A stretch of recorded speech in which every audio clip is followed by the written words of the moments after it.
Egunon, Xabier. Era berean. Xabier, euskitze. Zergatikan euskitze deitura, abizena, zergatikan izan da hori?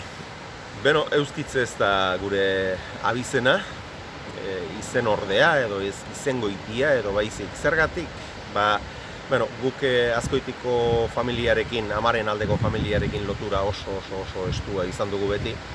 Orain han bizi dira gainera gure gurasoak.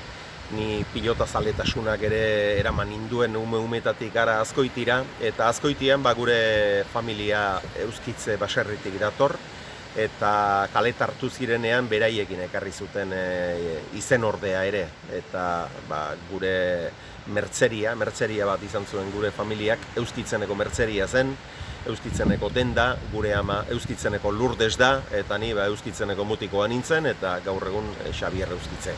Bestalde, hau ere bitxia da, beti izan dut nik baserritarrekin eta ibiltzeko joera handia.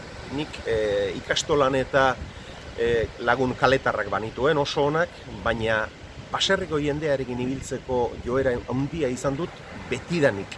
Beti gustatu izan zait baserri giro hori, euskitzera ere joaten nintzen, euskitzeko Josemari izenak.